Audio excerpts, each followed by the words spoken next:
Assalamualaikum warahmatullahi wabarakatuh.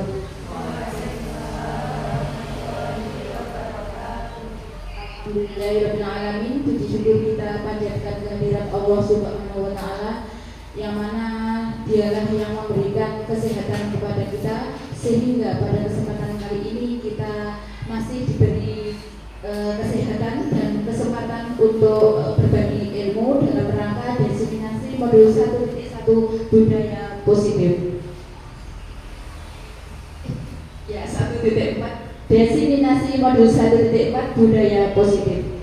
Sholawat serta salam mudah-mudahan tetap terlimpahkan kepada junjungan kita pada Nabi Muhammad Sallallahu Alaihi Wasallam, yang telah dialah yang kita nantikan syafaatnya di yaumul kiamat nanti. Amin ya rabbal alamin. Yang selanjutnya, terima kasih saya ucapkan kepada rekan-rekan guru semuanya yang telah menyempatkan waktunya untuk hadir di tempat ini. Langsung saja dalam rangka kami memenuhi tugas di modul 1.4 melaksanakan aksi nyata dengan modal diseminasi modul 1.4 budaya positif, calon guru penggerak angkatan 11 dari Kabupaten Ponorogo. Perkenalkan terlebih dahulu, saya Ati Ermawati, guru kelas 6 SDN 1 Jenangan, calon guru penggerak angkatan 11 Kabupaten Ponorogo, dan rekan saya Ibu Enta Ramawati, guru kelas 3 SDN 1 Jenangan. Oke, kami berdua di sini ingin menyampaikan materi terkait budaya positif.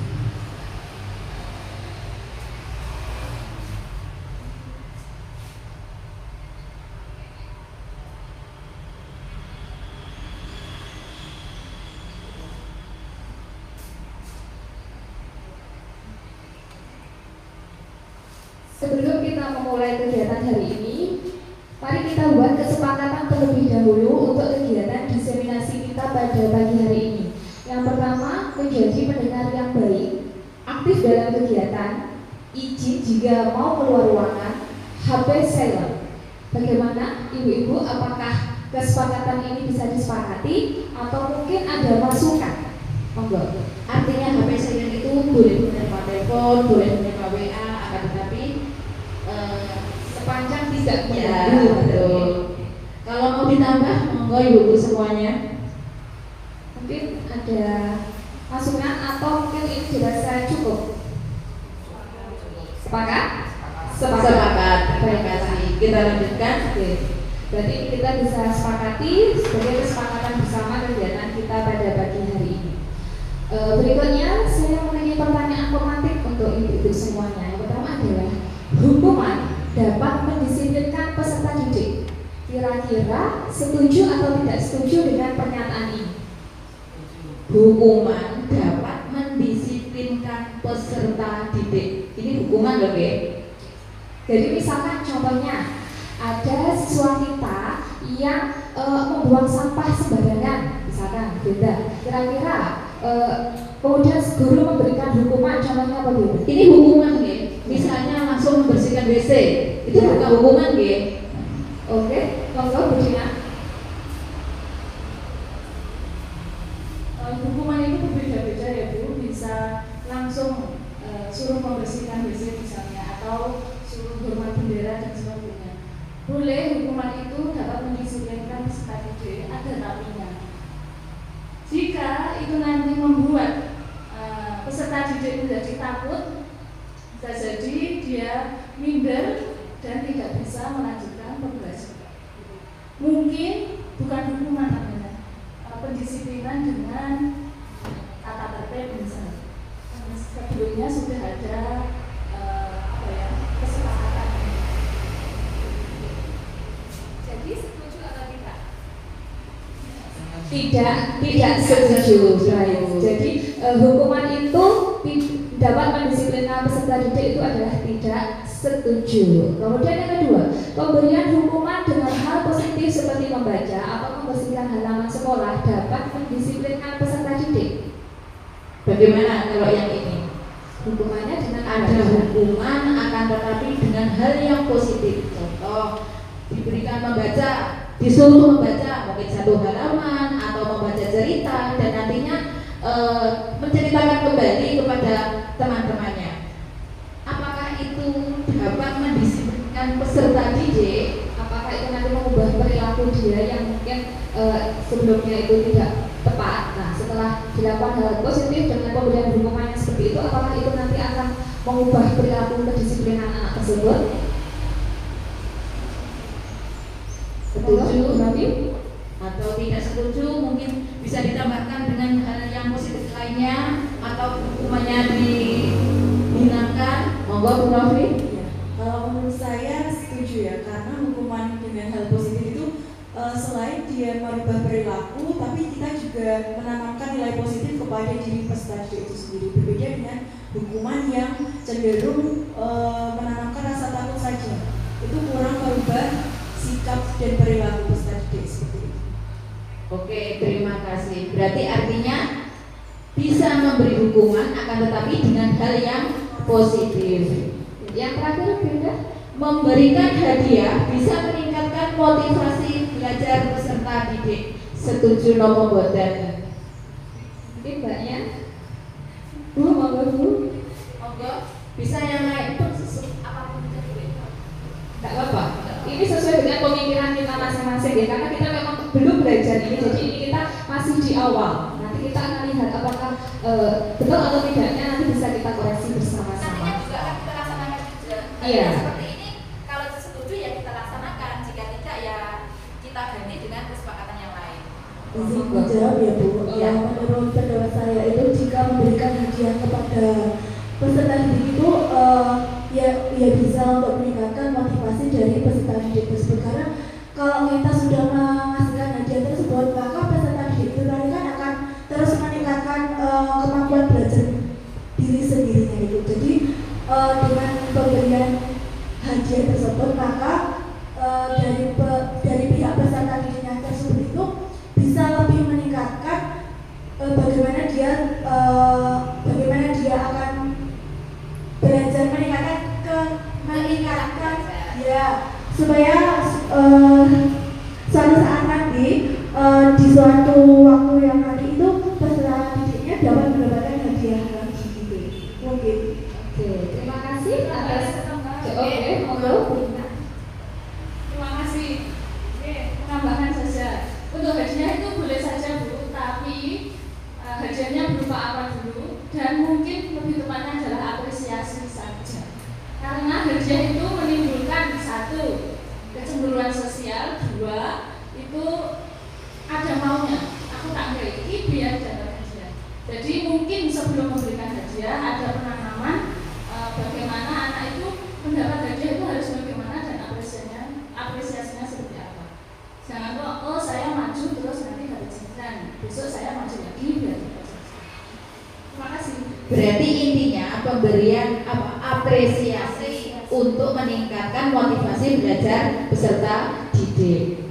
Iya, jadi mungkin kalau hadiah itu maupun hadiah maupun hukuman itu kalau mungkin bisa saya sampaikan itu terkait motivasinya masih bersifat eksternal. Jadi belum penanaman dalam diri anak itu mungkin belum bisa dengan kemauannya sendiri, tapi karena ada hukuman ataupun karena hadiah itu tadi, mungkin seperti itu. Dan mungkin nanti kita bisa seiring berjalannya waktu kita belajar materi ini, mungkin kita akan menemukan jawaban terkait pertanyaan-pertanyaan pemantik ini, ya.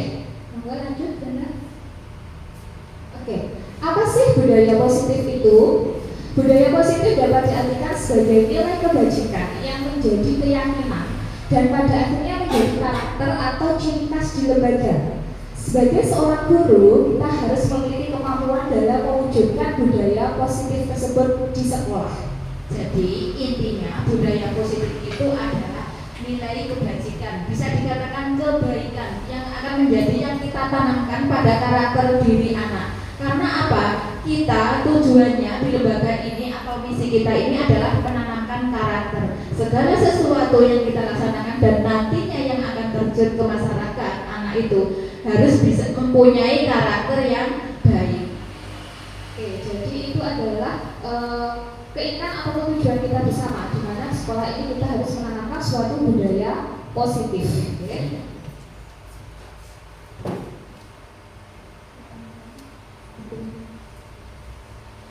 budaya positif.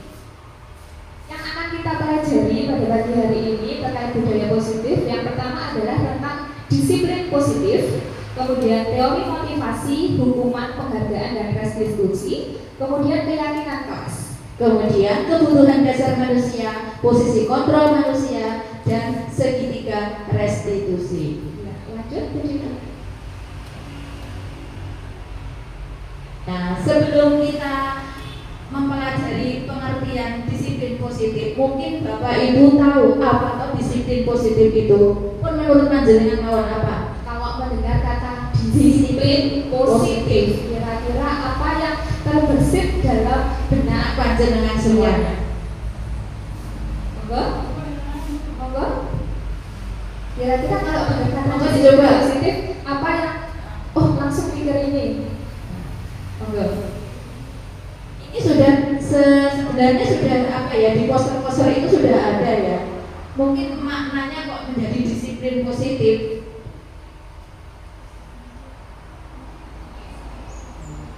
Monggo Bu. Kalau dengar kata disiplin positif, nah kira-kira yang terbesit di benak panjenengan, nah itu apa? Yang terlintas gitu. Di awal tadi disiplin positif itu adalah nilai kebajikan. Oke, mungkin kita lanjut, Brenda. Oke, siap. Nah, disiplin positif itu kita awali dengan adanya beberapa miskonsepsi terkait peran kita sebagai seorang guru. Yang pertama adalah ilusi bahwa guru itu mengontrol murid. Itu adalah suatu ilusi. Jadi sebenarnya murid itu bukan hal yang harus menjadi suatu yang dikontrol oleh guru, tapi kita harus menumbuhkan dalam diri anak supaya mereka bisa mengontrol diri mereka sendiri. Yang kedua adalah ilusi bahwa semua penguatan positif, efektif, dan bermanfaat itu tergantung dari penguatan yang kita berikan. Iya, yang kita berikan kepada peserta didik kita. Berarti intinya disiplin positif itu berawal dari guru, bukannya kita langsung menunjuk siswa dan menyuruh siswa. Berarti disiplin positif itu diawali dari guru. Artinya seorang guru itu memberi tuntunan, bukan menuntut siswa. Kemudian ilusi bahwa kritik dan membuat orang merasa bersalah atas perilakunya itu dapat menguatkan karakter. Ternyata itu adalah suatu miskonsepsi bahwa dengan kita membuat orang kok merasa misalkan anak tersebut terlambat, kemudian kita buat dia penyelesaian kita dengan kamu bangun terlambat, makanya ke sekolah ya telat. Nah, kita membuat hal seperti itu, misalkan gara-gara kamu terlambat, teman-temanmu belajarnya jadi terganggu. Seperti itu, jadi kita menumbuhkan rasa bersalah dalam diri anak itu ternyata tidak menumbuhkan suatu kesadaran dalam dirinya, tapi itu bisa membuat sama seperti disampaikan oleh Bu Dina tadi, itu malah akan menjatuhkan mental anak tersebut. Berarti kalau seperti itu artinya kita menjatuhkan, bukan menjadikan anak itu merasa takut, bukan tidak apa ya, merasa dia itu apakah yang ia lakukan itu benar atau tidak, tapi karena yang seperti yang dicontohkan Bu Ati tadi, itu anak langsung down seperti itu. Jadi tidak tertanam dalam jiwanya apa yang harus ia lakukan itu baik atau tidak, itu tidak, dia itu langsung takut. Kemudian miskonsepsi yang selanjutnya yaitu ilusi bahwa orang dewasa memiliki hak untuk memaksa. Di sini peran kita sebagai guru, kita tentunya tidak ingin memaksa peserta didik kita. Jadi aku gurunya ya aku harus manut dengan bu guru. Nah, itu ternyata tidak memberikan dampak yang positif untuk peserta didik kita. bukan penguatan karakter intinya itu. Iya, oke, lanjutnya. Mengubah paradigma stimulus respon menjadi teori kontrol. Stimulus respon, realitas atau kebutuhan kita sama. Kira-kira sama nggak Bu? Kita punya murid yang sangat banyak. Nah, kira-kira apakah kebutuhan masing-masing siswa itu sama? Menurut Bapak Ibu itu bagaimana? Apakah sama? Berbeda. Jadi analisisnya berdasarkan teori kontrol bahwa setiap orang itu memiliki kebutuhan yang berbeda. Yang kedua, Semua orang melihat hal yang sama atau tidak Bu menurut panjenengan? berbeda. Jadi setiap orang itu memiliki gambaran yang berbeda. Misalnya saja tadi kita contohkan ada siswa yang terlambat. Kita lihatnya dia terlambat. tidak menggali kenapa hari ini kamu terlambat, apa yang menyebabkan kamu terlambat tanpa kita gali. Kita sudah menghakimi dia terlambat, iya salah, sudah seperti itu. Tapi kita tidak menggali. Seharusnya kan kita menggali, kamu terlambat kenapa? Misalkan saja mungkin orang tuanya sakit, jadi tidak bisa mengantar dia ke sekolah, jadi biasanya naik motor, dia harus naik sepeda, atau mungkin dia harus merawat orang tuanya terlebih dahulu. Jadi kita harus menggali, tidak pasti maksudnya terlambat itu alasannya apa. Jadi kita harus menggali itu terlebih dahulu. Jadi tidak langsung menghakimi bahwa ya, kamu terlambat ya berarti salah, kamu harus melaksanakan A, B, C dan sebagainya. Oke, seperti itu. Kemudian kita mencoba mengubah orang agar berpandangan sama dengan kita. Artinya mereka harus sama dengan kita, ini maknanya itu. Bentuk panjangan bagaimana, Bapak Ibu? Jadi kita namanya suatu hal itu pasti harus kita lihat dari berbagai sudut pandang. Tidak bisa kita melihatnya hanya dari satu arah, dari satu kacamata kita saja, tapi kita harus melihatnya dari berbagai sudut. Iya. Kemudian perilaku buruk dilihat sebagai suatu kesalahan. Tidak berarti. Iya, karena semua perilaku itu pasti ada alasannya, alasan dan tujuannya. Orang lain bisa mengontrol saya. Nah, contohnya tadi ya, misalkan gurunya itu yang mengontrol muridnya. Kira-kira apakah tepat seperti itu? Mungkin kalau misalkan takut karena nanti akan dihukum bu guru, nah, itu kan hanya nanti sifatnya itu dia hanya sementara, ya kan? Besok gurunya ganti, ya sudah balik lagi, kan seperti itu. Beda kalau hanya ada yang bisa mengontrol diri Anda. Kalau itu sudah tertanam dalam diri anak tersebut, mau gurunya siapapun itu sudah tertanam dalam dirinya. Misalkan dia harus hadir ke sekolah tepat waktu, masuk kelasnya tepat waktu, tidak, oh ini nanti jam pertama bu guru A, lah aku kudu datang OS. Tapi nanti jam pertama misalnya pelajarannya suwapel, Pak Guru itu suwaban, aku tak telat gak apa-apa. Nah, seperti itu. Kalau itu tergantung dari orang lain. Beda dengan kalau itu sudah tumbuh dari kesadaran diri sendiri. Saya bisa mengontrol orang lain. Lanjut. Ya. Pemaksaan ada pada saat bujukan gagal. Bagaimana kalau itu dipaksa karena bujukan kita? Iya. Tidak baik deh. Jadi pemaksaan itu tidak baik. Tidak Harus baik. kita lakukan adalah kolaborasi dan konsensus untuk menciptakan pilihan-pilihan baru. Jadi intinya kita harus ambil jalan-jalan lain, alternatif lain untuk menyelesaikan. Dan yang terakhir adalah model berpikir menang kalah. Ini mungkin kita berpikir, kalau muridku manut dengan aku berarti aku menang. Nah, tidak boleh seperti itu. Jadi dalam teori kontrol itu tidak ada menang dan kalah. Bedanya adalah menang dan menang. Jadi sama-sama menang. Maksudnya kita bisa membimbing anak didik kita dan anak didik kita bisa tumbuh kesadarannya. Jadi sama-sama menang. Jadi tidak boleh kita katakan gue muridku ya udah manut karaku. Tidak bisa seperti itu. Oke, selanjutnya.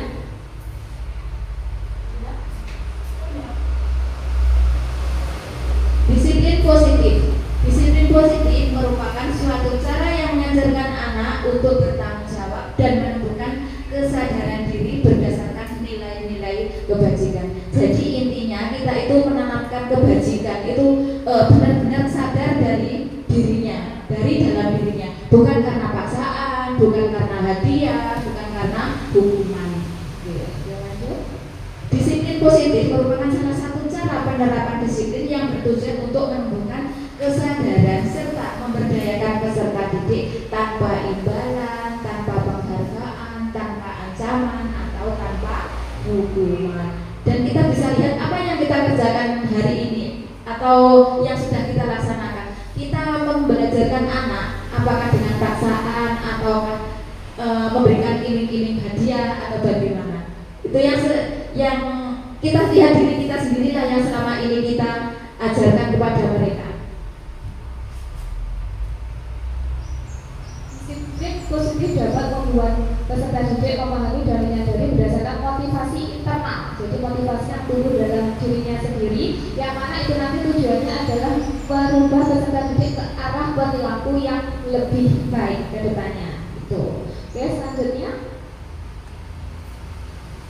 Teori motivasi, hukuman, penghargaan, dan restitusi. motivasi perilaku manusia. Nah, ini tadi juga terkait dengan peserta didik kita. Apa yang menjadi motivasi dalam diri peserta didik kita? Apakah yang pertama untuk menghindari ketidaknyamanan atau hukuman, ataukah untuk mendapatkan imbalan atau penghargaan dari orang lain, atau Untuk menjadi yang mereka inginkan dan menghargai diri sendiri dengan nilai-nilai yang mereka percaya. Oke, dari tiga motivasi ini kira-kira manakah yang termasuk motivasi intrinsik atau motivasi yang tumbuh dari kesadaran Dari peserta dalam didik? dirinya sendiri ya. Kira-kira yang nomor 1, 2, 3 atau mungkin 1 dan 2, 2 dan 3 atau mungkin semuanya atau mungkin tidak ada. Yang intrinsik yang tumbuh dari dirinya sendiri. Kira-kira yang nomor berapa? Yang Nomor berapa seharusnya Nabi? Nomor 3, betul sekali. Jadi untuk menjadi yang mereka inginkan dan menghargai diri sendiri dengan nilai-nilai yang mereka percaya. jadi dari nilai-nilai yang mereka yakini nanti itu akan mendorong mereka untuk melakukan hal-hal yang positif seperti itu. Next. Oke, ini kita ambil beberapa saja. Beda hukuman, konsekuensi, dan restitusi. Di sini ada identitas gagal jika itu terkait hukuman dan identitas sukses jika penerapan disiplin itu dengan menggunakan konsekuensi ataupun restitusi. Yang pertama, hukuman. Hukuman itu membuat murid atau anak belajar menyembunyikan kesalahannya. Betul atau tidak, Bapak Ibu? Kalau ada hukuman, kira-kira anak-anak kita akan menyembunyikan kesalahannya atau tidak? Iya, seperti itu ya. Biar tidak dihukum. Betul ya. Beda dengan konsekuensi. Kalau dengan konsekuensi, murid atau anak belajar untuk menaati peraturan. Beda lagi dengan restitusi. Dalam tahap restitusi ini berarti anak akan berusaha untuk memecahkan masalahnya, mencari solusi dari permasalahannya. Yang kedua adalah Mencoba mengontrol anak dengan penguatan negatif atau membayar impas kesalahan, itu hukuman. Konsekuensi, mencoba mengontrol anak dengan penguatan positif. Kemudian beda lagi dengan restitusi. Kalau restitusi yaitu anak paham bahwa dirinya sendiri yang pegang kendali kontrol. Jadi kalau ia mau melaksanakan sesuatu itu, apakah yang akan terjadi itu dia tahu, dia menggali dulu, seperti itu. kemudian dampaknya apa ketika hukuman itu kita berikan kepada anak? Yang pertama adalah mereka akan merasa marah, bisa jadi mereka merasa bersalah, rendah diri, atau bahkan mereka mengasingkan diri. Jadi mereka menghindar dari teman-temannya. Iya. Kalau itu kita lakukan secara konsekuensi, yang pertama adalah kehilangan hak, waktu jeda seorang diri atau tempo dan penahanan. Jadi mungkin kayak kalau konsekuensi itu kita kesepakati bersama gitu. Biasanya misalkan kalau anak tersebut terlambat masuk kelas sehingga tugasnya tidak selesai, misalkan ibu gurunya memberikan soal terus kemudian dia tidak selesai karena keterlambatannya, maka konsekuensinya anak tersebut kehilangan atau berkurang waktu istirahatnya untuk menyelesaikan tugasnya, seperti itu. Kemudian kalau restitusi, maka anak tidak kehilangan waktu namun bersemangat untuk memperbaiki diri atas kesalahannya. Iya, kenapa dia tadi mengerjakan terlambat? Jadi dia menggali apa yang dia lakukan tadi, apa kesalahannya, untuk selanjutnya diperbaiki ke depannya ya. Kemudian untuk hukuman itu berikutnya adalah dibuat oleh guru. Sementara kalau konsekuensi itu dibuat oleh guru dan murid bersama-sama. Kalau restitusi itu dibuat oleh murid karena kita kembalikan permasalahan itu kepada anak tersebut. Bagaimana kamu menyelesaikan permasalahan ini? Jadi solusinya itu berasal dari anak. Yang terakhir, menyakitkan guru menjalani konsekuensi dengan menyalahkan, mengkritik, menyindir, merendahkan. Itu untuk hukuman. Sedangkan konsekuensi membantu guru menyatakan peraturan, melakukan peringatan, dan menerapkan konsekuensi.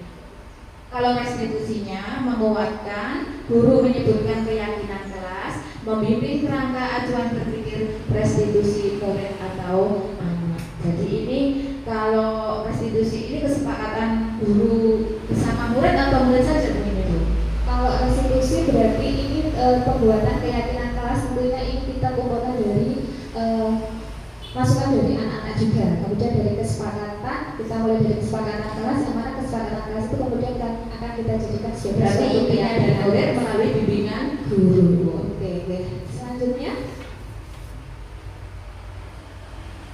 nah dari tabel itu tadi bisa kita simpulkan bahwa hukuman itu adalah sesuatu yang tidak terencana, bersifat satu arah, dan hukuman itu bisa berupa fisik, psikis ataupun kata-kata kasar. Sedangkan konsekuensi itu bersifat terencana, sudah disepakati bersama, kemudian dibuat oleh guru atau sekolah. Jadi ada kesepakatan ya ini antara guru dan gurunya. Yang terakhir adalah Restitusi, proses menciptakan kondisi bagi peserta didik untuk memperbaiki kesalahannya dan secara kolaboratif mencari solusi sendiri. Oke, mungkin kita punya merefleksi diri kita ya. Selama ini kita kira dalam membimbing anak-anak kita, apakah kita menerapkan hukuman, konsekuensi, ataupun restitusi. Kita bisa flashback ke belakang, kira-kira selama ini mana Yang kita lakukan. dominan mana yang kita lakukan untuk peserta didik kita. Selanjutnya, nah terkait itu tadi Bapak Ibu, sekarang kita akan minta kira-kira apakah dari 4 pernyataan ini masuk hukuman ataukah konsekuensi. Atau mungkin sebelum kita masuk sini ada pertanyaan, mungkin ada yang kurang paham tentang antara hukuman dan konsekuensi. Ada pertanyaan? Tidak ada. Berarti langsung kita ke memilih ini deh. Oh pakai senyum ya. Oke. Yang pertama, mencatat 100 kali di buku dengan tulisan saya tidak akan terlambat lagi. Itu masuk hukuman atau konsekuensi. Kemudian yang kedua, membersihkan coretan yang dibuatnya sendiri di atas meja. Hukuman atau konsekuensi. Kemudian kehilangan 10 menit waktu istirahat untuk mengerjakan tugas karena terlambat datang dan ketinggalan pelajaran. Hukuman atau konsekuensi. Dan yang terakhir, berdiri di depan kelas dengan 1 kaki karena membuang sampah sembarangan di sekolah atau di lingkungan sekolah. Oke, ibu-ibu sudah mendapatkan Ya, misalnya nomor 1 konsekuensi atau hukuman gitu nih. ya langsung saja. Bisa dituliskan untuk satu post-it itu satu tulisan saja, hukuman. Post-it yang kedua konsekuensi. Nah nanti akan saya minta untuk nomor 1 silahkan diangkat jawabannya. Kira-kira jenengan hukuman atau konsekuensi. Jadi satu guru punya 2 post-it, yang satu tulisannya hukuman, silahkan ditulis. Post-it yang kedua tulisannya konsekuensi. Oke, jika sudah siap kita akan coba menelaah nomor 1 itu kira-kira. Nanti kalau misalkan hukuman berarti yang diangkat post-it hukuman. Mencatat 100 kali di buku, kalau itu buku dengan tulisan saya tidak akan terlambat lagi 100 kali.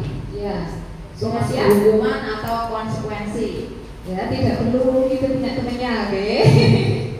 Oke, ini berdasarkan pemahaman dasar. Sudah siap untuk nomor 1? Oke, nomor 1. Mencatat 100 kali di buku dengan tulisan saya tidak akan terlambat lagi. Hukuman atau konsekuensi? Silakan. Oke, coba Bu Ida dicek di sebelah sana. Saya Ada hukuman. Oke, hukuman semuanya. semuanya. Saya menyatakan bahwa itu suatu Bahwa hukuman. mencatat 100 kali saya tidak akan terlambat lagi itu adalah hukuman. Yang kedua, membersihkan coretan yang dibuatnya sendiri di atas meja. Jadi siswa itu mencoret-coret ya. Berarti kesalahannya tadi mencoret meja nih. Nah itu dia membersihkan coretannya. Itu konsekuensi atau hukuman? Silakan diangkat. Konsekuensi. Semua membersihkan coretan yang dibuatnya sendiri di atas meja adalah konsekuensi. Yang ketiga, kehilangan 10 menit waktu istirahat untuk mengerjakan tugas karena terlambat datang dan ketinggalan pelajaran. Hukuman atau konsekuensi? Silahkan diangkat. Kehilangan 10 menit Konsekuensi, konsekuensi, hukuman, konsekuensi, konsekuensi, hukuman, konsekuensi, konsekuensi. konsekuensi.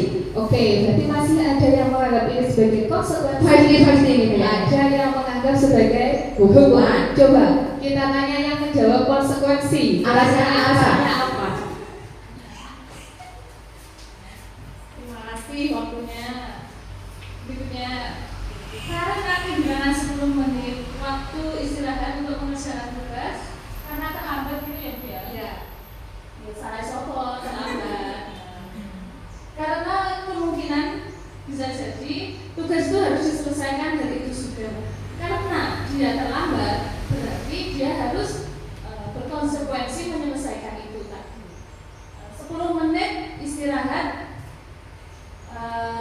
untuk menyelesaikan tugas itu termasuk konsekuensi. Hukuman, kalau misalnya hukuman bisa jadi tugas itu harus ditulis beberapa kali, termasuk hukuman. Kalau itu karena dia salah, jadi harus menyelesaikan apa yang telah dilaksanakan. Untuk yang hukuman mungkin Mbak Bu bisa menyampaikan alasannya Kenapa itu hukuman?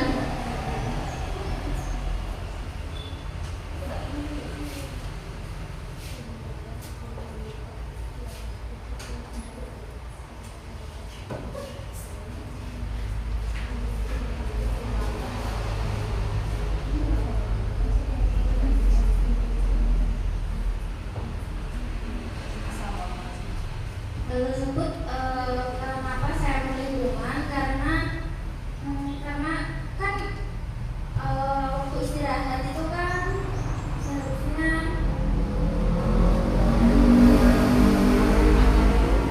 ya kan itu panjang ya Bu, dan kenapa harus telat gitu kan, itu memiliki waktu yang sangat panjang, dan kenapa anak tersebut kan berarti tidak menggunakan waktu itu dengan baik saat jam pelajaran atau istirahat. Oke. Berarti artinya yang kehilangan 10 menit tidak hukuman ya? Oke? Ada yang lain? Pendapat yang hukuman? Oke, cukup sudah. Oke. Jadi ternyata untuk kehilangan 10 menit dan waktu istirahat. Kehilangan waktu istirahat 10 menit, jadi maksudnya seperti ini. Dia datang ke kelas itu dia terlambat. Masuknya kelas terlambat. Jadi otomatis kalau anak tersebut terlambat maka dia akan ketinggalan pelajarannya. Jadi otomatis waktu dia belajar akan berkurang karena dia terlambat. Misalkan 1 jam pelajaran itu cuma 35 menit. Nah, dia terlambat 10 menit, otomatis dia hanya punya waktu 25 menit untuk mengikuti pembelajaran. Jadi kan kalau teman-temannya 35 dia tinggal 25. Nah, teman-temannya itu mengerjakan misalnya dikasih 10 soal selesai dalam waktu 35 menit itu. Tapi karena si anak ini terlambat 10 menit, otomatis kan dia harus menyelesaikan 10 soal ini dalam waktu 25 menit. Jadi waktunya lebih ringkas. Nah, ternyata si anak tersebut tidak mampu menyelesaikan dalam waktu 25 menit. Nah, sebagai tanggung jawabnya, sebagai gantinya, maka dia harus menambah waktu 10 menit lagi. Nah, 10 menit itu diambil dari mana? Dari waktu istirahatnya. Jadi ketika temannya sudah istirahat, nah dia masih harus mengerjakannya. Jadi dia konsekuensi bahwa dia harus kehilangan waktu 10 menit tadi untuk menyelesaikan tugas tersebut. Berarti dia tahu, dia menyadari dia kehilangan waktu 10 menit. Yang terakhir, berdiri di depan kelas dengan satu kaki karena membuang sampah sembarangan di kelas. Hukuman atau konsekuensi? Hukuman. Oke, hukuman 100%. Oke, jadi itu satu hukuman. Karena kalau kita lihat tidak ada relevansinya dengan membuang sampah sembarangan dengan disuruh berdiri di depan kelas dengan satu kaki. Kira-kira kalau dia sampahnya dibuang sembarangan dan dia berdiri di depan kelas, apakah sampah tersebut jadi bersih? Tidak.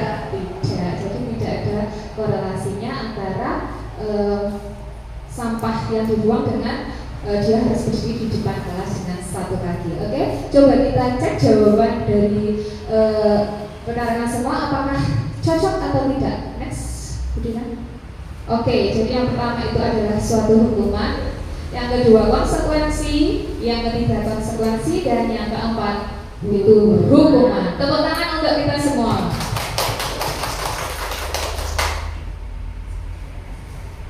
Mau es krim dulu? Yang pelajar Pancasila boleh biar fresh dulu. Yang apa? Belajar Pancasila. Oke, saya nyanyi dengan yang Oke, nyanyi bersama saja Bu. Biar berdiri. Biar Oke. tidak lelah duduk. Monggo, ibu-ibu bisa berdiri semuanya. Oke.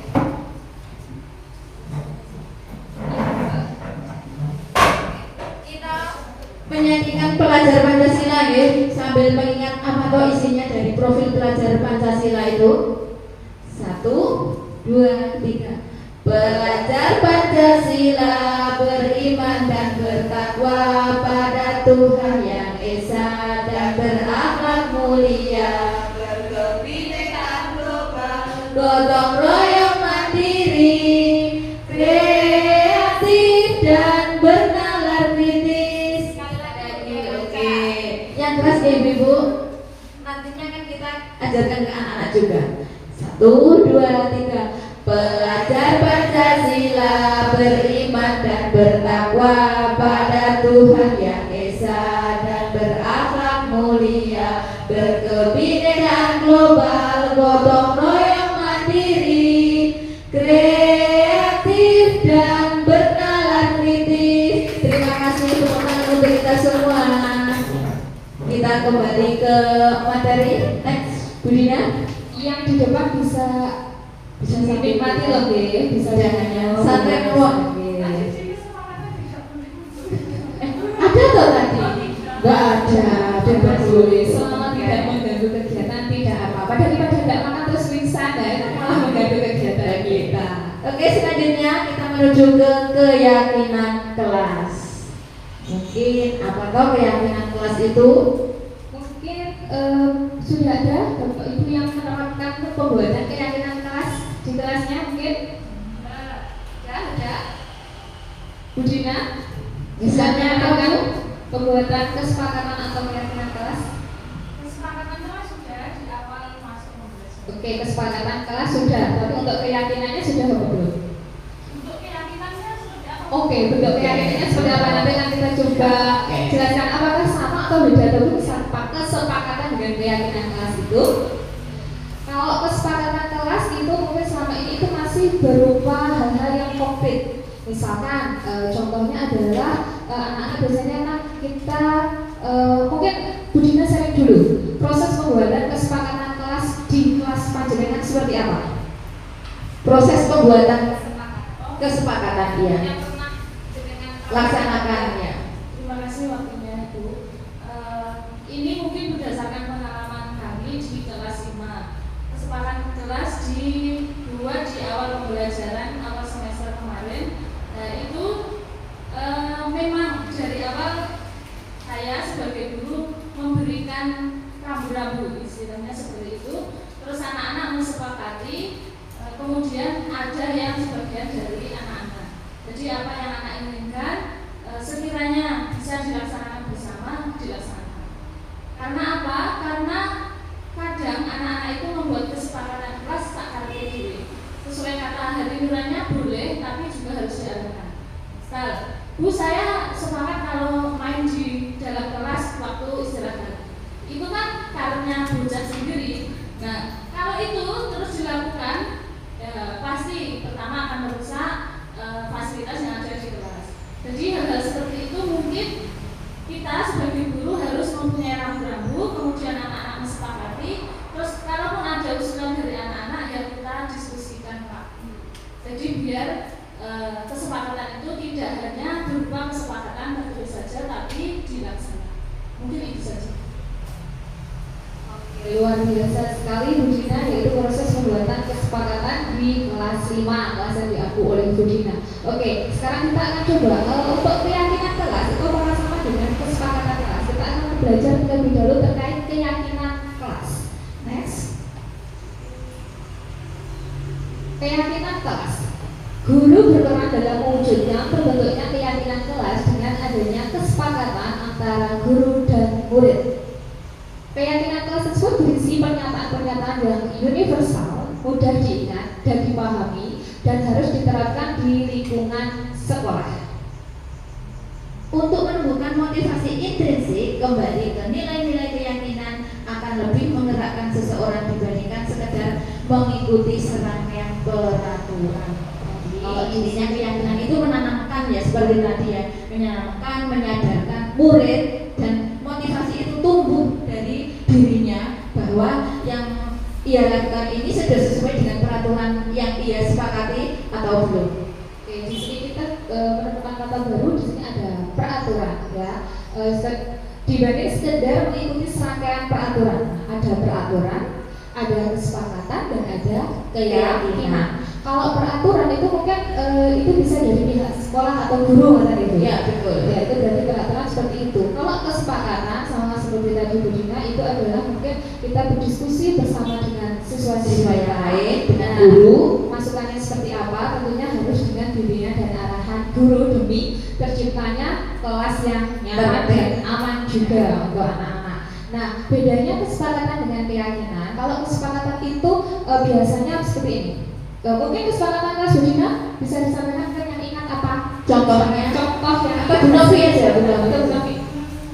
Contoh kesepakatan kelasnya. Yang telah dibuat misalnya siswanya disuruh apa, harus apa, disiplin, tepat waktu atau seperti apa di kelas panjenengan. Iya. Yang paling utama pasti kalau misalnya dengar bel langsung masuk ke kelasnya. Terus kesepakatannya setiap hari Senin harus memakai atribut lengkap. Ketika diberikan tugas harus dikerjakan, seperti itu. Mungkin hal-hal yang simpel-simpel seperti itu. Terima kasih Bu Novi. Kesepakatannya Itu kesepakatannya. Nah, itu adalah bentuk-bentuk kesepakatan yang kita sepakati guru dengan siswa. Nah, kalau keyakinan itu seperti apa Bapak Ibu? Kalau keyakinan itu adalah rangkuman dari kesepakatan kita. Itu kita kerucutkan ke dalam suatu nilai-nilai kebajikan. Jadi misalnya saja seperti Bu Novi menyampaikan kesepakatan kelasnya adalah memakai seragam atribut dengan lengkap, kemudian datang sekolah tepat waktu dan sebagainya. Itu berarti kalau nilai kebajikannya kira-kira apa Bunda? Kalau yang seperti itu? Kayaknya apa, disiplin ya? Mungkin disiplin bisa. Ya. Kemudian mungkin menjadi siswa yang tertib. Nah, tertib di sini berarti kan sudah mencakup keseluruhan ya. Keseluruhannya bisa tertib itu berarti datangnya tepat waktu, berpakaiannya juga lengkap, dan juga mungkin tertib itu bisa juga terkait dengan dia melaksanakan tugas piket di kelas. Nah, itu juga termasuk tertib ataupun dia mempunyai tanggung jawab akan tugas-tugasnya. Bisa juga contoh yang lainnya mungkin misalnya kesepakatan kelasnya seperti ini beda. Meminjam barang teman harus dengan seizinnya, misalnya seperti itu. Atau mungkin tidak boleh merusak fasilitas sekolah atau sekolah. Itu adalah suatu, bisa jadi itu sebuah suatu kesepakatan. Kalau bentuk keyakinannya seperti apa? Kalau keyakinan kelas, nah itu bisa begini, karena kita hubungannya dengan teman tidak boleh merusak barang teman dan sebagainya. Mungkin itu adalah saling menghormati. Jadi nilai keyakinan atau keyakinan kelasnya bisa kita tulis dalam saling menghormati. Nah, menghormati di sini tentunya bisa dengan teman, bisa dengan guru. Nah, menghormati di sini ya contohnya itu tadi. Kalau pinjam harus Mengembalikan izin dulu. iya, dan dikembalikan dan tidak boleh, sangat tidak boleh merusak fasilitas sekolah. Itu berarti kan kita harus menghormati dan fasilitas sekolah apa? Menghormati karena kita kan pakai bersama-sama juga. Kemudian bisa juga nilai-nilainya berupa tanggung jawab seperti itu. Jadi kalau keyakinan itu sesuatu yang berupa nilai-nilai kebajikan yang masih abstrak. Jadi tidak konkret kita jelaskan satu persatu seperti itu. Jadi secara garis besarnya saja. Selanjutnya,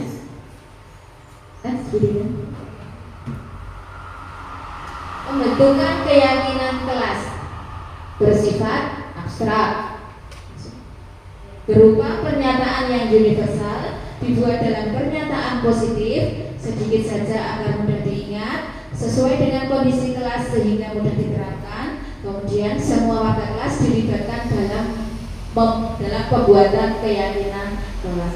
Jadi artinya ini melibatkan antara guru dan siswa.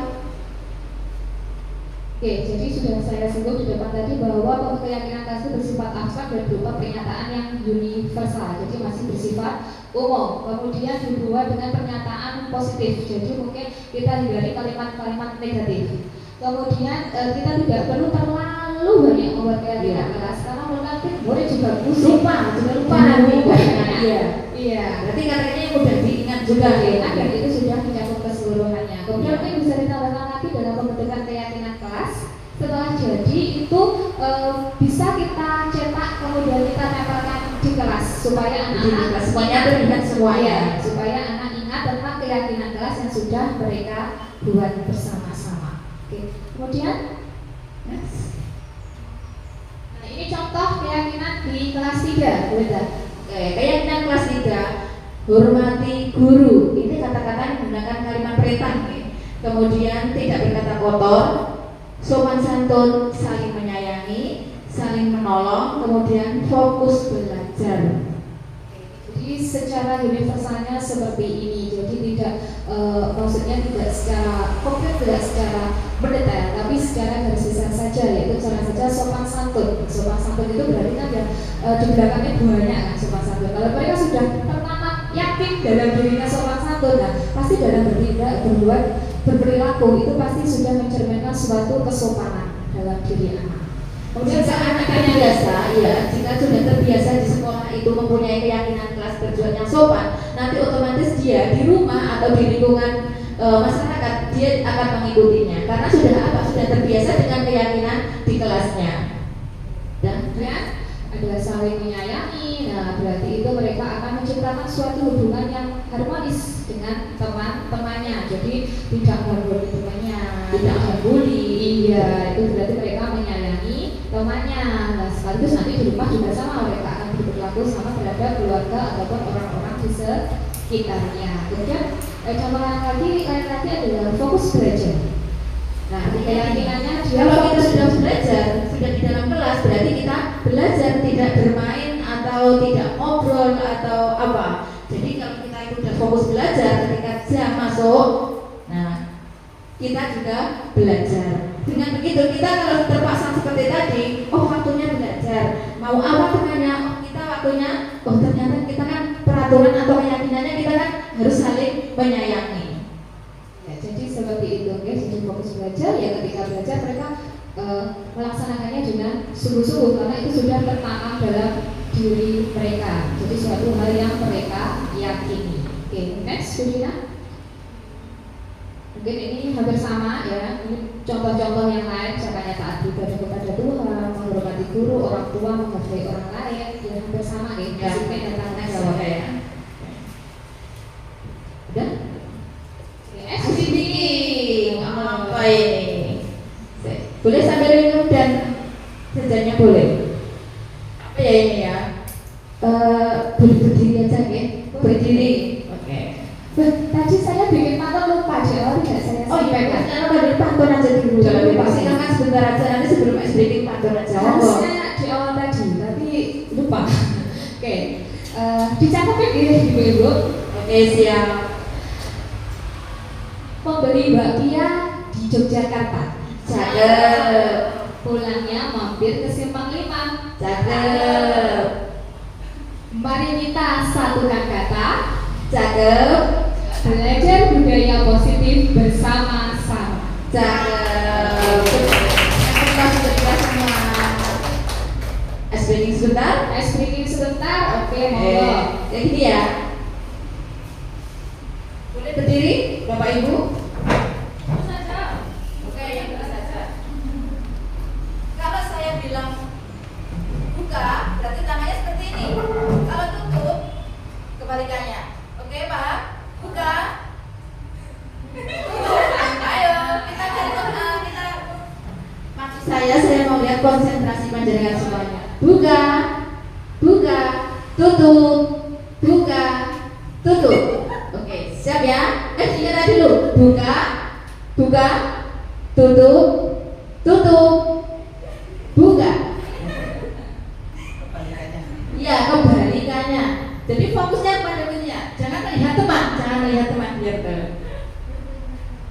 buka, tutup, tutup, tutup, buka dan buka, tutup, buka, tutup, tutup dan buka lagi. Buka, buka, buka, tutup, buka, tutup, buka, tutup, tutup, tutup, tutup, tutup, buka, buka, tutup, buka, buka, tutup, buka. Terima kasih, silakan duduk. Buka, tutup, buka, tutup. Masih konsentrasi deh, Ibu. Kayaknya ada yang mau nyoba nyanyi, Bu. Oke, selanjutnya kita bisa lanjut. Kita menuju kebutuhan dasar manusia. Ternyata setiap manusia itu mempunyai kebutuhan dasar yang harus kita miliki. Itu apa saja? Nah, itu tidak terlepas dari peserta didik kita. Termasuk kita juga, Iya. Peserta didik kita harus mempunyai kebutuhan dasar. Dan tadi di awal sudah kita sampaikan bahwa setiap perilaku atau tindakan itu pasti memiliki suatu tujuan dan alasan. Nah, tujuan itu biasanya berupa suatu kebutuhan dasar, suatu pemenuhan terhadap kebutuhan dasar manusia itu tidak terpenuhi untuk murid-murid kita. Kenapa dia melakukan sesuatu? Berarti kita harus menggali apa berarti kebutuhan yang pengen dipenuhi. Iya, betul. Ya. Oke, selanjutnya kebutuhan dasar manusia itu meliputi yang pertama adalah Budina, next kebutuhan ini seorang murid melakukan sesuatu. Oh, tadi sudah sebalikan ya. Ketika seorang murid melakukan sesuatu perbuatan yang bertentangan dengan nilai-nilai kebajikan atau melanggar peraturan, hal itu sebenarnya dikarenakan mereka gagal memenuhi kebutuhan dasar mereka atau kebutuhan manusia tadi. Oke, tadi Punya alasan tertentu ya, sudah dikatakan ya. Oke, selanjutnya kebutuhan dasarnya berupa yang pertama adalah bertahan hidup. Apa itu? Berupa makanan, pakaian, tempat tinggal, keamanan, dan kesehatan. Kemudian yang kedua adalah kasih sayang dan rasa diterima, yaitu rasa diterima, dipedulikan, berbagi, kerjasama, dan menjadi bagian dari suatu kelompok. Yang ketiga, Penguasaan. Apakah penguasaan itu berupa harga diri, keinginan untuk dianggap, memimpin, berprestasi, dan didengar. Kemudian kebebasan. Kebebasan itu ialah mandiri, memiliki pilihan, mencoba hal baru, mampu mengendalikan arah dirinya. Kemudian kesenangan, yaitu bermain, humor, antusiasme, dan tertawa. Bisa jadi murid kita ketika kita ajar itu dia di kelas usil saja, mungkin menentukannya seperti itu. Sebagainya. Nah, itu perlu kita gali. Yang kok gak bisa kayak jangan diulang kok esek kayak. Nah, mungkin saja, mungkin saja dia lagi pengen diperhatikan, Cari perhatian. Iya, berarti dia lagi butuh kasih sayang. Berarti kebutuhan dasarnya di mana berarti? Dirasa kasih sayang Oke, dan iya. diterima. Jadi dia merasa, oh aku kok nek rame kan malah yang Digarap guru perhatian sama saya, atau mungkin teman-teman perhatian sama saya. Itu bisa jadi alasan mereka untuk memenuhi kebutuhan dasar mereka, itu mereka pengen disayang ataupun diterima. Terus kemudian bisa jadi juga itu karena kesenangan. Contohnya apa? Aku suara kayak kancaku lesu-lesu, orang itu malah suara lucu. Jadi konsone intinya. Iya, itu bisa jadi pemenuhan kebutuhan mereka senang karena lihat temannya pegel. Nah itu dia malah senang. Apa ya? Merasa senang ketika temannya itu meluapkan mungkin Amanahnya. iya, Intinya kan lucu. ya, betul. seperti itu. Berarti itu termasuk kebutuhan dasar manusia yang Kesenangan, senang Oh, iya. senang Senang, temannya. Iya. Mungkin temannya nek pas marah udah malah lucu ya, senang. dijaraki intinya. Iya. Kemudian kalau Penguasaan harga diri, keinginan untuk dianggap mungkin berprestasi dan didengar. Nah, misalkan saja ini misalkan anak tersebut pengen dipanggil ke depan, itu iso loh Bu, dipanggil. Nah, dia pengennya itu dia dipanggil sama gurunya dan untuk nunjukin bahwa dia bisa terhadap apa yang sedang dipelajari. Jadi pengen untuk istilahnya unjuk diri lah di depan guru dan teman-temannya. Ya. Next gurunya. Nah, ini ada suatu contoh studi kasus. Kasusnya, ya. Budiana adalah wali kelas 4. Beliau sedang bingung menghadapi ulah salah satu murid di kelasnya. Beberapa siswa mengeluhkan yang sering meminta bekal makan siang dan jajan mereka dengan memaksa. Jika Anda mengalami seperti Budiana, apa yang akan Anda lakukan? Menurut Anda, kira-kira apa alasan Andi melakukan hal itu? Nah, ini ada kaitannya dengan kebutuhan dasar tadi, kan? Iya. Nah, kira-kira kalau misalkan Ibu punya murid seperti ini, pasti ada, saya kira ini pasti ada ya. Rebut jajannya koncone kita, minta jajan dan memaksa juga kepada teman-temannya. Kira-kira apa yang akan Ibu lakukan kalau punya murid seperti itu?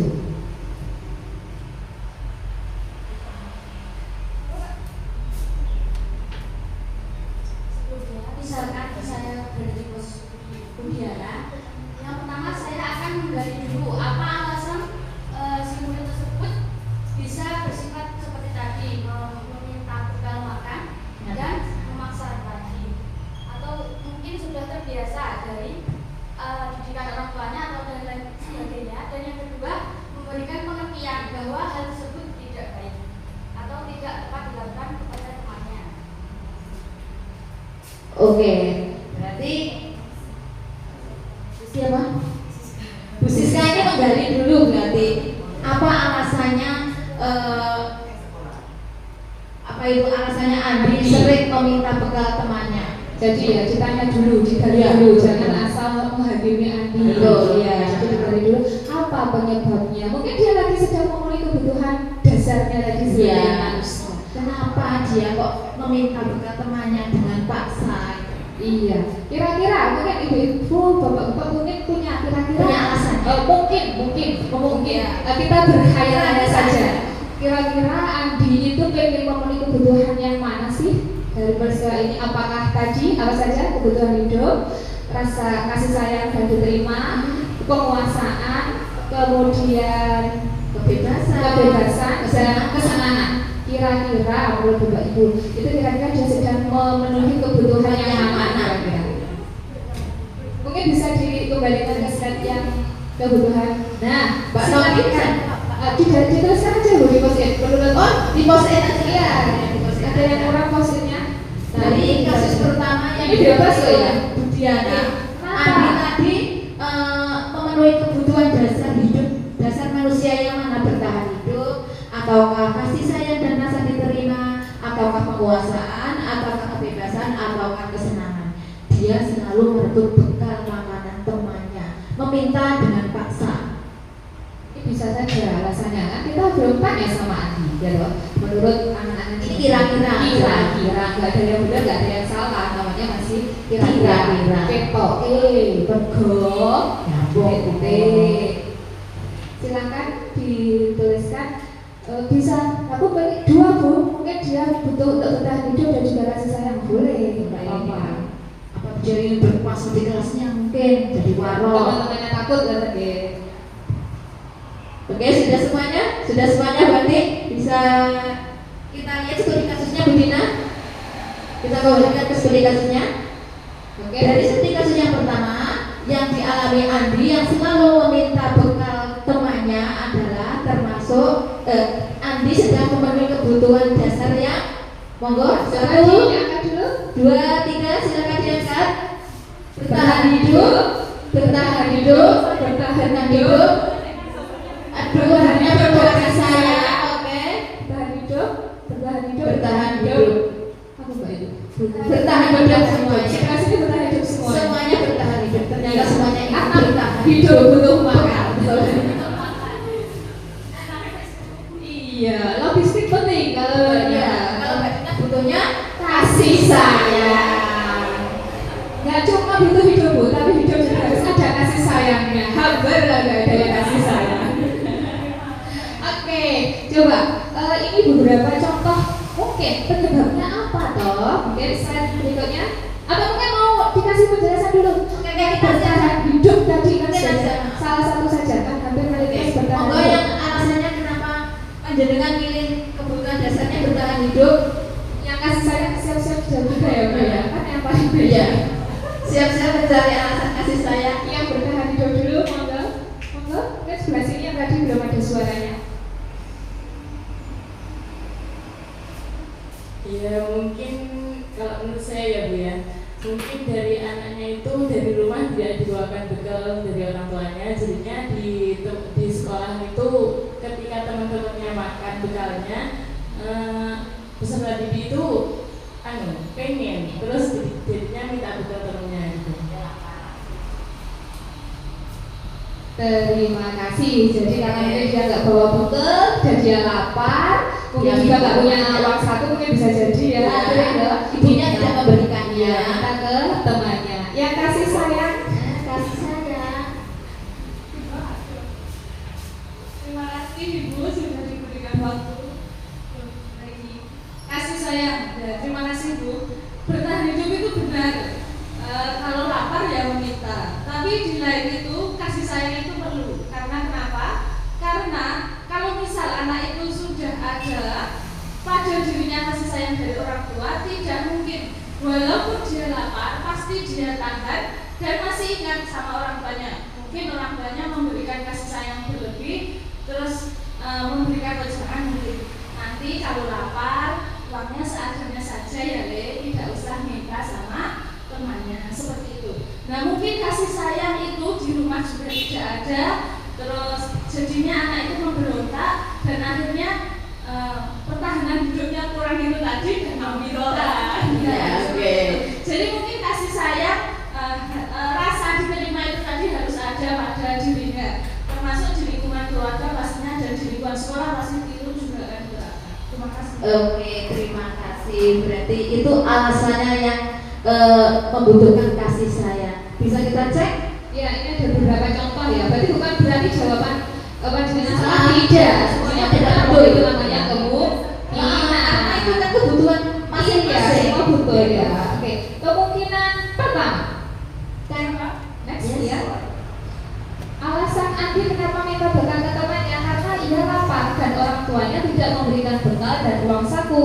Maka Andi sedang memenuhi kebutuhan dasarnya untuk bertahan hidup. Maka sama dengan jawaban dari panjenengan semuanya tadi. Jadi dia memenuhi kebutuhan bertahan hidup. Dan yang lapar kan nggak bisa mikir sekolah, ya kan? Oke. Ya. Selanjutnya alasan Andi yang kedua mungkin loh ya ini. Karena dia mencari perhatian temannya. Ketika temannya melaporkan tindakan kepada guru dan gurunya memberitahu orang tuanya, sehingga mereka memperhatikan Andi. Kebutuhan dasar yang sedang Andi butuhkan adalah kasih sayang dari orang tua. Nah, ini sudah terjawab sudah dari jawaban rekan-rekan kenapa Andi melakukan itu. Yang pertama adalah untuk bertahan hidup atau survival. Kemudian yang kedua adalah Andi membutuhkan kasih sayang dari orang tuanya. Nanti kalau orang tuanya dipanggil, diberitahu bahwa anaknya seperti itu, nah jadi lebih perhatian pada anaknya. Oke. Mungkin alasan yang ketiga, alasan lain Andi, kenapa minta bekal? Karena temannya takut dengannya dari menuruti keinginannya Andi, maka kebutuhan dasar yang ia punya adalah kekuasaan. Mungkin dia ingin menunjukkan aku loh si paling berkuasa sini. Tim, kamu, mandat kabeh semua disetor ke Andi. Takut ya. Ya mungkin badannya besar, nah mungkin bisa seperti itu. Jadi temannya takut, dia ingin memenuhi kebutuhan dasar hidupnya, yaitu dia ingin memiliki suatu kekuasaan terhadap teman-temannya. Alasan yang keempat, Karena Andi merasa bosan dengan bekal yang dibawakan ibunya, dan Andi ingin mencoba makanan teman-temannya yang beraneka ragam. Dalam hal ini, Andi ingin memenuhi kebutuhannya dalam hal kebebasan. mungkin setiap hari sebuah pecel terus. Oh, Punya iya. temannya ada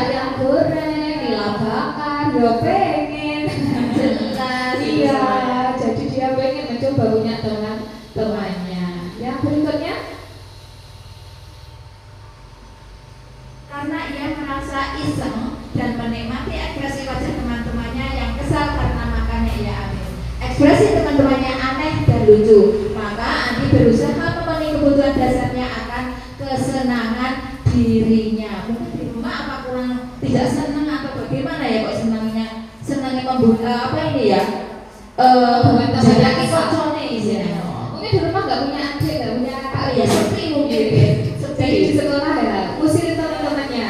Iya. Jadi dia butuh kesenangan, berarti lucu gitu ya. Isengi koncone. Iya, isengi temannya. Itu jadi mungkin bisa jadi dari alasan-alasan ini yang mendasari Andi berperilaku seperti itu. Nah, tugas kita sebagai guru ya kita harus menggali alasan sebenarnya apa yang Kebutuhan Andi itu apa? Iya, supaya kita bisa memenuhi kebutuhannya agar dia tidak melakukan hal yang demikian ke depannya. Oke, selanjutnya posisi kontrol. Berarti posisi kontrol. posisi kontrol itu adalah menyangkut peran kita sebagai guru. Nah, peran kita di sekolah itu posisi kontrol itu ada beberapa. Lanjutkan Bu Dina, yang mana itu biasa kita gunakan di sekolah kita ketika kita membimbing anak didik kita. Yang pertama adalah sebagai penghukum, guru sebagai penghukum. Yang kedua, guru sebagai pembuat rasa bersalah. Kemudian guru sebagai teman, guru sebagai pemantau, guru sebagai manajer. Coba kita flashback ke belakang. Kira-kira di antara 5 posisi ini biasanya posisi mana yang kita duduki? Yang sering kita terapkan. Kita mengambil peran sebagai penghukum atau membuat siswa kita merasa bersalah atas perbuatannya, atau sebagai teman, apakah kita menganggap mereka sebagai teman, sebagai pemantau. iya. Kemudian Kalau pemantau itu yang seperti apa Bu? ya kita mengendalikan siswa, kita melihat kesalahan siswa, kita mengingatkan siswa seperti itu. Kalau pemantau itu lebih kepada penerapan pada peraturan kata dia. Betul, mengingatkan siswa Aturannya seperti ini, kamu tadi seperti ini, Iya, kamu mengingatkan seperti mungkin kayak tim penegak disiplin ya. Kalau pemantau itu, kalau manajer seperti apa? Ya, kita sebagai pemimpin tentunya kita mengingatkan, kita menasihati. Mungkin kita bisa menggali juga kalau dari itu dari siswa kita itu penyebabnya apa, lalu kita berdiskusi bersama untuk mencari solusinya. Jadi lebih memanage peserta didik kita supaya mereka bisa menemukan solusinya sendiri. Kalau penghukum kira-kira tidak perlu dijelaskan kan, gitu ya Bu? Kayak setiap guru gitu deh Bu. Pernah mengalaminya di fase itu.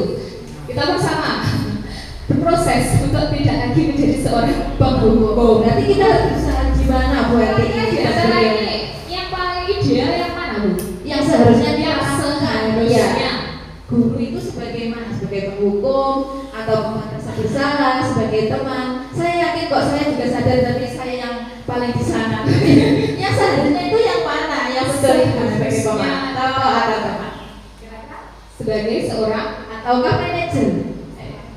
seorang peran guru seharusnya kudune yang guru. Ya, tidak dipungkiri semuanya pernah kita alami itu, mau jadi hukum, membuat rasa bersalah, atau manajer. Nah, ternyata dari 5 posisi ini yang seharusnya kita terapkan dalam pembelajaran kita sehari-hari, dalam kita bersosialisasi dengan anak kita itu ternyata adalah sebagai seorang manajer. Manajer itu yang seperti apa? Coba Next. Oh ini loh ternyata perbedaannya. Oh di sini ada. Kalau manajer tadi, nah itu ternyata ada 5 posisi kontrol itu dengan segala kelebihannya dan tentunya ada yang lebih dan ada yang kurang. Yang pertama kalau penghukum dan pembuat rasa bersalah itu menyebabkan identitas gagal pada peserta didik kita. Kemudian latar belakangnya karena mereka siswa kita menghindari hukuman. Kalau kita menjadi seorang teman atau pemantau itu akan menciptakan suatu identitas yang berhasil atau sukses nanti itu kontrolnya masih dari luar karena mereka masih mengharapkan imbalan atau ketergantungan pada orang lain. Sementara kalau menjadi seorang manajer itu ada suatu identitas yang berhasil atau sukses karena mereka bisa menjadi kontrol diri untuk dirinya sendiri, mereka menghargai diri sendiri. Nah ini contohnya, kalau seorang penghukum kira-kira contohnya seperti apa tindakannya? Dia menghardik Itu bisa dibayangkan yang pernah dilakukan kira-kira langsung kita tadi ya tidak menggali. Maksudnya yang di awal tadi kita tidak menggali, tapi kita langsung memberikan hukuman atas apa yang ia lakukan. Terus ini mungkin contoh perkataan gurunya. Kalau kamu tidak melakukannya, awas ya, rasakan. Nah, hukum seperti itu. Nah, hasilnya apa kalau bertindak seperti itu, Beba? Anak takut, dia itu tidak sadar apa yang ia. Kalau dia intinya gini, saya tidak melakukan hal seperti itu, tidak menyadarkan dirinya, tapi dia rasa takut diseneni gurune, kemudian takut lek dihukum. Ya, itu akan hasilnya adalah menjadikan siswa kita sebagai seorang pemberontak, menyalahkan orang lain, dan juga dia berbohong. Tidak menyadarkan siswa intinya. Oke, kalau sebagai pembuat orang merasa bersalah, itu contoh perbuatan gurunya yaitu dengan berceramah, kemudian mengatakan seharusnya kakak harus seperti ini, atau mungkin ibu kecewa dengan tindakan kalian yang seperti ini dan seperti itu. Itu kata-katanya ya. Kamu seharusnya sudah tahu, ibu lelah sekali mengatakannya, ibu stres sampai ada itu Capek. iya. Hasilnya apa? Siswa akan menyembunyikan, menyangkal dan berbohong. Jadi mereka tidak akan mengakui kesalahan, Menyembunyikan kebohongannya. iya, kesalahannya disembunyikan. Kemudian kalau kita bertindak sebagai teman, maka apa saja Buat perbuatan alasan-alasan untuk muridnya. ayolah lakukan demi ibu, besok lagi datangnya lebih pagi. Terus bisa jadi, masa kamu tidak mau? Ingat tidak, ibu pernah bantu loh kamu waktu itu, tak pernah pulang. Masa sekarang nggak mau ganti bantu ibu? Nah, seperti itu itu juga sebagai contohnya. teman. Nah, itu nanti hasilnya adalah ketergantungan. Oke. Kemudian kalau pemantau yaitu menghitung dan mengukur. Nanti kita menjelaskan kepada siswa apakah itu sudah baik, apakah itu sudah mentaati peraturan. Jadi kita jelaskan kepada siswa, kita sebagai pemantau. Kemudian kalau sebagai manajer kita mengajukan pertanyaan. Jadi kita bertanya kepada siswa apa yang kita yakini dan apa yang bisa kamu kerjakan untuk memperbaiki masalah ini. Jadi kembali kepada keyakinan kelas yang sudah disusun di awal. disepakati tadi. Jadi ketika ada suatu permasalahan kita ingatkan lagi peserta didik kita. Kemarin sudah kita buat keyakinan kelasnya, kira-kira apakah perbuatan ini itu sudah sesuai dengan keyakinan kelas. Kemudian kita kembalikan lagi bagaimana kalian akan memperbaiki masalah ini. Jadi kita berdiskusi dengan peserta didik kita. Jadi mereka merasa ketika melakukan kesalahan itu mereka tidak takut ini ditutupi malah dengan kesalahan-kesalahan yang lain. Tapi kita bertanya, kemudian kita juga mengajak mereka untuk berdiskusi mencari solusi dari kesalahan atau permasalahan yang mereka buat. Dan hasilnya ini akan menguatkan pribadi peserta didik. Jadi mereka menjadi lebih bertanggung jawab. Iya. Oke, selanjutnya Dari penghukum ini berarti dari antara ini bisa kita sepakati ya, yang paling ideal yang seharusnya yang apa, Ibu? manajer. Iya, dari 5 posisi Seharusnya. kontrol itu kita seharusnya menjadi seorang manajer. Lanjutnya. Nah, Contoh penerapan 5 posisi kontrol guru. nah ini Terus kita ya, akan siswa tidak memakai atribut lengkap saat upacara seperti tadi nggih. ini kasusnya ada siswa yang tidak memakai atribut lengkap saat upacara. Nah, Ayo ada lima ya. ada 5 tindakan. Kira-kira kalau hormat pada bendera selama 1 jam Itu itu termasuk kita meletakkan posisi kita sebagai teman, penghukum, pembuat rasa bersalah, manajer atau pemantau kira-kira. Penghukum. Oke, yang kedua, berapa kali Bapak Ibu guru harus memberitahu kamu? Kamu selalu saja mengecewakan Bapak Ibu guru. termasuk teman pembuat merasa bersalah. Kemudian ayo dong ikuti aturan sekolah. Tolong bantu Bapak Ibu ya. Sekali ini ya sudah tidak apa-apa. Lain kali jangan sampai berbuat seperti ini lagi ya. Ayo monggo Ibu termasuk apa? Teman. Kemudian kamu sudah melanggar peraturan sekolah. Kamu tahu konsekuensinya. Setelah upacara, kamu beli atribut di koperasi dan jangan diulangi lagi. memantau. Yang terakhir, apakah kamu tahu kesalahanmu? Kira-kira bagaimana kamu memperbaiki kesalahanmu? Jadi sebagai manajer. Oke, kita cek jawabannya panjenengan sedaya. Apakah sama? Betul? Oke. Wah, betul. Betul semuanya gitu ya. Iya, berarti sudah bisa dipahami ya. Tepuk tangan untuk panjenengan semua. Bisa dipahami kemudian kita terapkan. Iya, betul sekali. Oke? Next. Posisi kontrol restitusi. Di antara kelima posisi kontrol restitusi tersebut, sebaiknya seorang guru mengambil posisi kontrol sebagai manajer. Sebagai manajer, guru dapat berbuat sesuatu dengan murid, mempersilahkan murid bertanggung jawab dan mendukung murid agar menemukan solusi. Selain itu, posisi manajer mengacu pada restitusi yang dapat menjadikan murid sebagai manajer bagi dirinya sendiri, sehingga tercipta identitas positif bagi murid. Jadi nilai-nilai kebajikan itu benar-benar tertanam pada diri murid.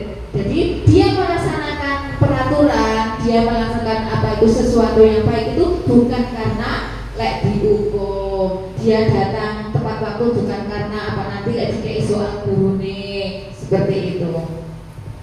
Jadi dengan kita menerapkan posisi sebagai manajer, kita melatih peserta didik kita untuk mereka belajar mandiri, kemudian bertanggung jawab terhadap semua tindakan yang mereka lakukan, dan tentunya mereka berpikir solusinya apa. Intinya itu, mereka mencari solusi, kemudian solusi itu mereka terapkan untuk perbaikan mereka ke depannya.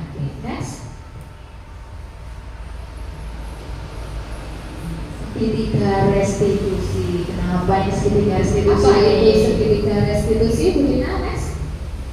Segitiga restitusi itu adalah suatu proses dialog yang dijalankan oleh guru dan peserta didik untuk menghasilkan peserta didik yang mandiri dan bertanggung jawab. Ini erat kaitannya dengan posisi kita sebagai seorang manajer tadi ya. Jadi peran kita sebagai manajer itu salah satunya kita bisa menerapkan segitiga restitusi ini ketika kita menghadapi murid yang mungkin sedang melakukan suatu kesalahan. Nah, kemudian segitiga restitusi itu memiliki 3 tahapan. Tindakan ya. Yang pertama adalah menstabilkan identitas. Menstabilkan identitas. Next. Menstabilkan identitas berarti kita adalah mengubah pandangan anak dari merasa gagal. Jadi kan melakukan kesalahan itu mungkin dirikan mereka salah. Iya. Jadi kita ubah pandangan anak bahwa suatu kegagalan itu bukan suatu kegagalan, tapi pandangan anak dari merasa gagal menjadi merasa sukses dengan menenangkan emosinya dan meyakinkan bahwa kesalahan itu suatu hal yang wajar. Wajar di sini bukan berarti kita swasta, tidak seperti itu. Tapi kita tenangkan dulu. Langkah ini kita gunakan untuk menenangkan diri terlebih dahulu supaya anak itu stabil mentalnya, tidak langsung seperti tadi disampaikan malah down dan sebagainya, tidak. Jadi kita stabilkan dulu emosi anak. Misalkan seperti ini, kita bisa ungkapkan, misalkan anak melakukan kesalahan ya, kita bisa sampaikan setiap orang itu pasti melakukan kesalahan. Misalkan anaknya terlambat ya, dulu bu guru sekolah juga pernah loh terlambat, tapi ya mungkin seperti itu. Jadi bukan hanya kamu yang pernah terlambat datang ke sekolah. Jadi kita stabilkan dulu jiwa anak tersebut ya. Jadi dia merasa tenang. Oh ternyata ada juga loh yang sama seperti saya. Nah, pernah juga bu guru melakukan kesalahan. Ya. Kemudian yang kedua, validasi tindakan yang salah, yaitu mengakui kesalahan yang dilakukan anak dan memahami kebutuhan yang mendasarinya sehingga anak merasa didengar dan dipahami. Jadi kita buat anak tersebut setelah dia koridor dengan situasi yang telah terjadi, nah kemudian kita buat dia menyadari ternyata perilakunya tersebut itu adalah suatu hal yang tidak tepat. Ya, terus tentunya suatu yang tidak tepat itu mengapa kok bisa terjadi ya? Tadi kita sampaikan bahwa kita harus menggalinya. Kamu tentu punya alasan mengapa melakukan ini, atau mengapa kamu terlambat, atau mungkin mengapa kamu mengganggu temanmu. Nah, itu kita gali alasannya apa supaya dia menyadari. Kemudian nanti kita kembalikan ke keyakinan kelasnya atau kita menanyakan keyakinan kelas. Iya, itu di tahap yang ketiga yaitu menanyakan keyakinan Dengan menghitungkan tindakan anak dengan nilai-nilai yang diyakini serta membantu mereka merencanakan masa depan yang ia inginkan. Jadi ketika anak itu melakukan kesalahan, kita kembalikan. Nah, kemarin kamu membuat keyakinan apa? Ini termasuk apa? Yang kamu lakukan ini termasuk melanggar atau bagaimana? Jadi kita kembalikan atau kita tanyakan kepada anak keyakinan yang atau peraturan yang telah kita buat atau kita kesepakati bersama kemarin. Mungkin kita mengingatkan itu intinya, ya. Oke, setelah kita mengingatkan tentang keyakinan kelas tersebut, jadi mungkin perbuatan tersebut tidak sesuai dengan keyakinan kelas yang poin mana seperti itu. Nah, kemudian kita tanyakan kepada anak tersebut. Nah, kira-kira bagaimana kamu akan mengatasinya? Terus kamu kedepannya kamu ingin menjadi seseorang yang seperti apa? Nah, itu adalah cara kita untuk menggali supaya anak tersebut bisa memperbaiki kesalahannya sendiri. Jadi dia menemukan solusi dari permasalahan dia sendiri dengan kembali kepada keyakinan kelas yang sudah disepakati tadi di awal. Mungkin kita bisa kasih contoh, salah satu contoh video di YouTube.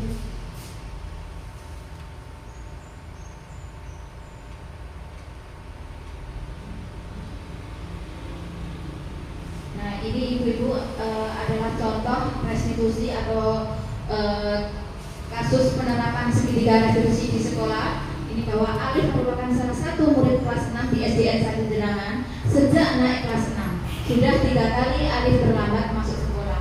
Bu Hati selaku wali kelas mengetahui hal tersebut dan akhirnya memanggil Alif ke ruang tersendiri. Iya Bu, terima kasih. Aku sudah istirahat, sudah istirahat dan mengumpulkan di kantin. Alhamdulillah, kalau sudah istirahat dan sudah mengumpulkan di kantin. Kira-kira Alif tahu nggak kenapa terjadi keambilan? Apa ya Bu? Saya tidak tahu. Alif tadi datang ke sekolahnya jam berapa? Jam 7.12 Bu.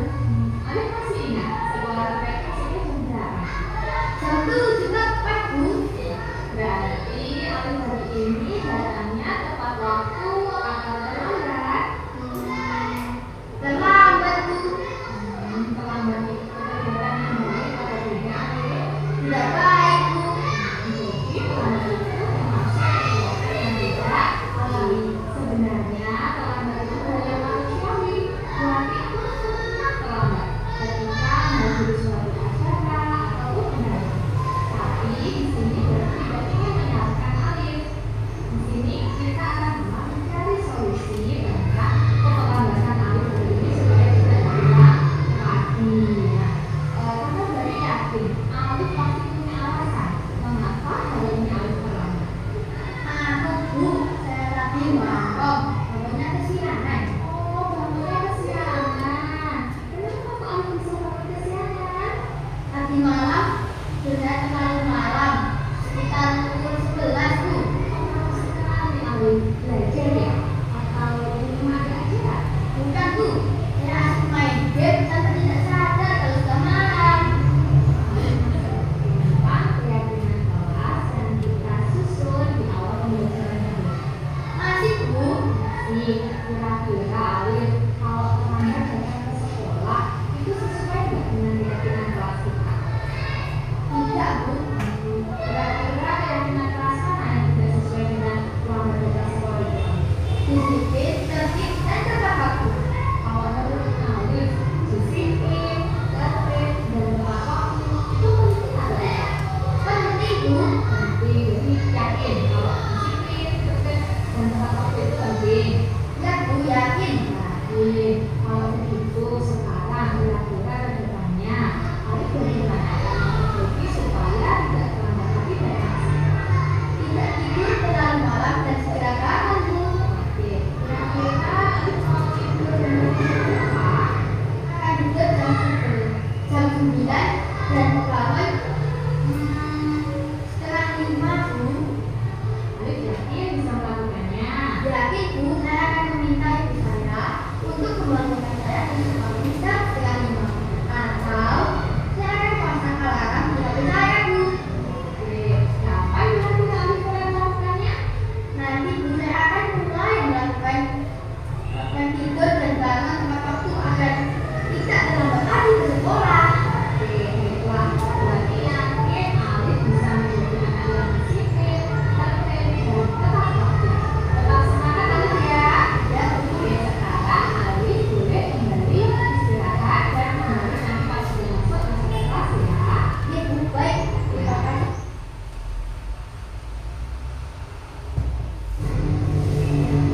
Saya bersyukur karena tidak dimarahi oleh Bu Ati. Saya senang bisa mencari solusi dari masalah saya sendiri. Saya berjanji tidak akan mengulanginya lagi. Terima kasih Bu Ati. Oke, ini adalah salah satu contoh penerapan dari segitiga restitusi, yang mana tadi ada 3 tahapan. Yang pertama adalah kesepakatan di atas, validasi tindakan kesalahan, yang terakhir adalah tentang keyakinan, menandakan keyakinan. Kira-kira bisa dipahami bagaimana tentang segitiga restitusi dalam menyelesaikan permasalahan siswa-siswa kita? Bisa nggak? Bisa. Oke, mungkin ada yang mau praktek ibu-ibu tentang penerapan segitiga restitusi ya?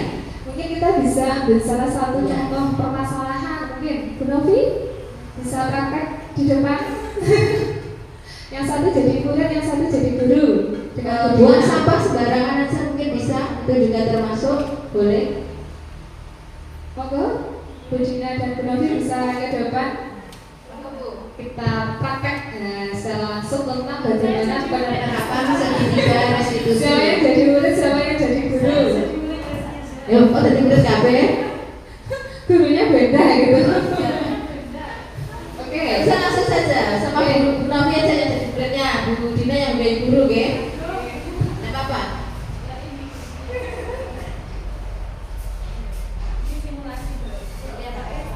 Ya, kalau sampah sembarangan saja tidak apa-apa.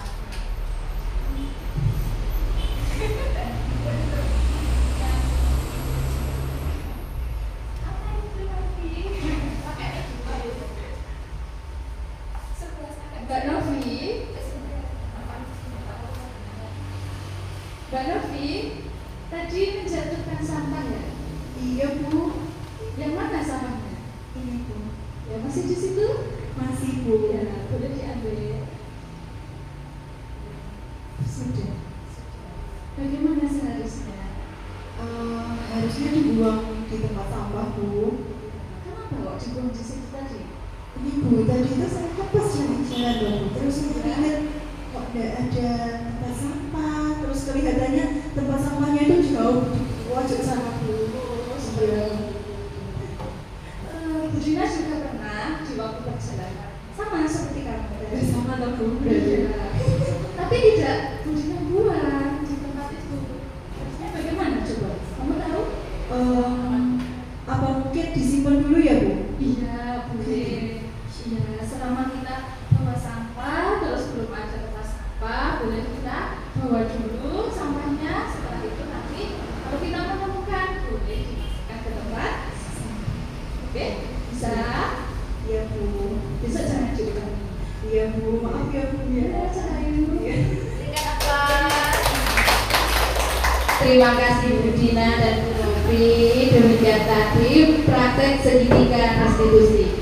Artinya berarti kita semua sudah bisa memahami tentang apa itu segitiga restitusi dan bagaimana kita mencari solusinya, bagaimana kita menstabilkan identitas dari suatu kesalahan yang dibuat oleh siswa.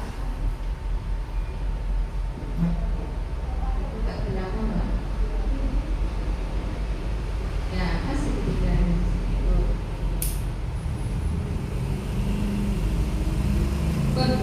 Sudah selesai Demikian tadi diseminasi kita hari ini terkait budaya Oke, mungkin ada pertanyaan sebelum kita akhiri dari materi awal.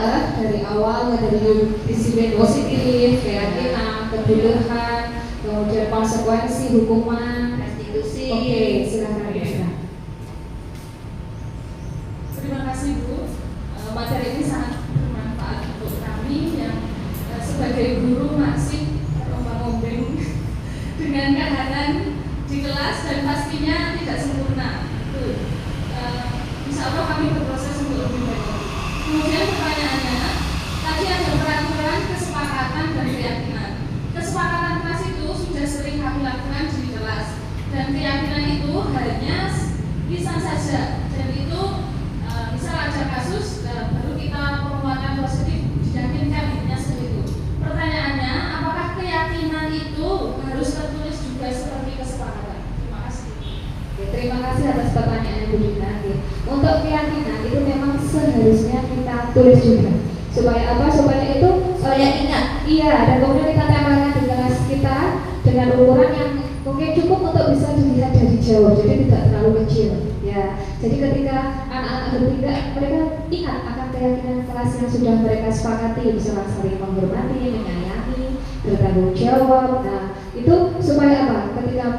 Ketika kita sering membaca kalimat-kalimat tersebut, itu kan tentunya akan tertanam dalam pikiran kita, karena sering yang dilihat kan, oh ada tulisan-tulisan seperti itu. Nah, itu bisa menanamkan juga, oh ternyata kita itu memang harus saling menghormati antar teman, dengan guru, kemudian peduli, toleransi, bertanggung jawab. Mungkin nilai-nilai apa yang ingin ditanamkan untuk anak-anak itu kita tulis supaya lebih mudah diingat, diilhami, diresapi, dan mungkin nanti bisa pelan-pelan itu akan mengubah anak kita menjadi jauh lebih baik.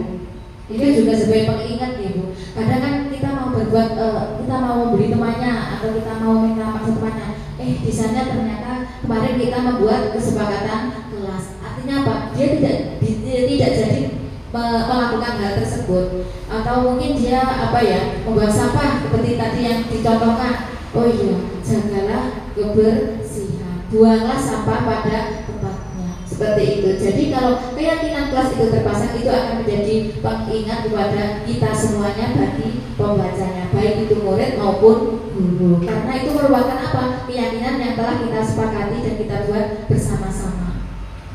Oke, demikian Bu Rina, Bisa dipahami? ya. Oke, mungkin yang lain ada pertanyaan? Satu atau dua lagi berarti mungkin ya. Tidak ada Bu sepertinya.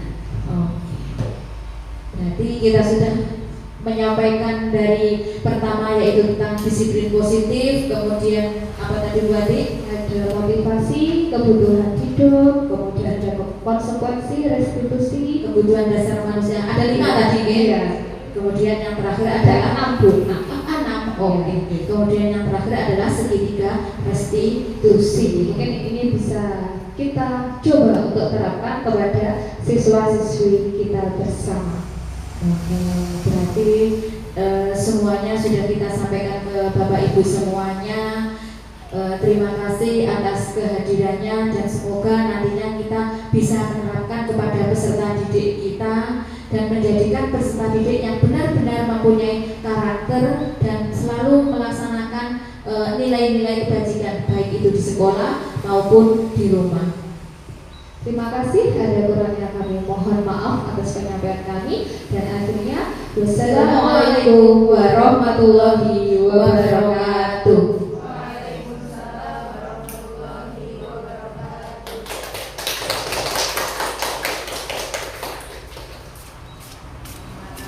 Silakan.